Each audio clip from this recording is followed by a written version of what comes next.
Le MO2I, c'est le mode opératoire identitaire et itératif. C'est, comme j'aime à l'appeler, c'est notre ADN d'action. C'est la manière que nous avons d'agir dans le monde, notre manière d'agir dans tout ce que nous faisons. C'est au-delà de nos talents, au-delà de nos passions. C'est la manière dont nous concrétisons, dont nous mettons en œuvre ces talents et ces actions. C'est une manière d'agir dans laquelle on est fluide dans la créativité et le plaisir, qui est très facile pour nous. Et c'est d'ailleurs le paradoxe. Car comme c'est facile et sans effort, on y apporte peu de valeur. À nos yeux, il a peu de valeur, car on a l'impression que tout le monde fait ça. Car quand quelque chose est absolument évident à nos yeux, on ne peut pas se rendre compte que personne ne voit comme nous. Alors que c'est là la plus grande valeur que l'on a apportée aux autres. C'est que ce qui est très évident et très facile pour nous ne l'est pas pour les autres. Donc ça va être une des clés de découvrir son MO2I, c'est de pouvoir arrêter de le banaliser et de le valoriser, de lui donner la valeur qu'il a qui est inestimable. Donc c'est notre ADN d'action, c'est notre façon unique de voir, de percevoir le monde et ensuite d'agir dans certaines situations. Le MO2I, on peut le comparer à quoi? On peut le comparer à un super pouvoir. Vous savez, dans les Marvel, etc., les super pouvoirs, ou même les X-Men, chacun a un pouvoir particulier.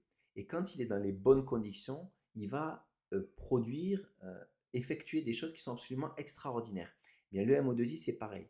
Dans certaines situations, dans certains contextes, vous avez une façon d'agir qui est extraordinaire. Le problème, c'est que si je ne suis pas dans les bonnes conditions, dans les bonnes situations, eh bien, je ne vais pas pouvoir exploiter tout ce pouvoir et je vais me comporter comment? Comme un simple mortel, c'est-à-dire de façon ordinaire. La clé sera donc, une fois que je comprends ma manière unique d'agir et dans lequel je suis fluide et du coup qui est ma plus grande valeur puisque je suis très créatif très facilement, ce sera de le mettre ou de viser à le mettre dans le bon contexte. Pourquoi? Pour pouvoir l'exploiter de la meilleure des manières et le valoriser. Le valoriser pour soi et le valoriser pour les autres. Leur faire comprendre ce que l'on peut leur apporter. Et c'est là qui est vraiment la clé du MO2I. Puisque c'est très facile à nos yeux, c'est invisible. Et c'est le propre du génie d'ailleurs. Le génie n'a pas l'impression d'être génial. Pour lui, ce qu'il fait, c'est absolument naturel. Il n'a pas cette impression-là. Donc le but, réellement, quand on parle du MO2I, on parle aussi d'excellence.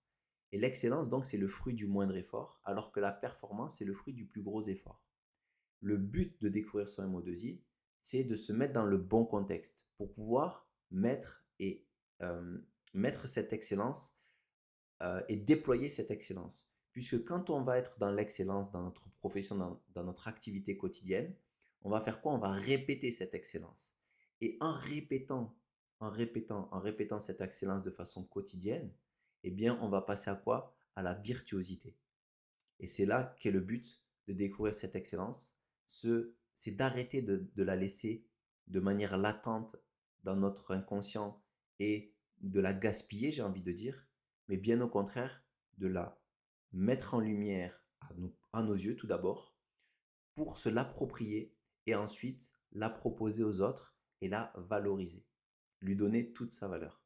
Voilà les clés quelque part des étapes dans le MO2I, c'est la découvrir, se l'approprier, lui donner de la valeur à nos propres yeux, pour ensuite pouvoir lui donner de la valeur aux yeux des autres et leur faire comprendre ce qu'on pourra leur apporter de mieux et trouver sa juste place de manière totalement naturelle. Voilà un petit peu le but, voilà ce qu'est le MO2I et voilà le but de découvrir son MO2I.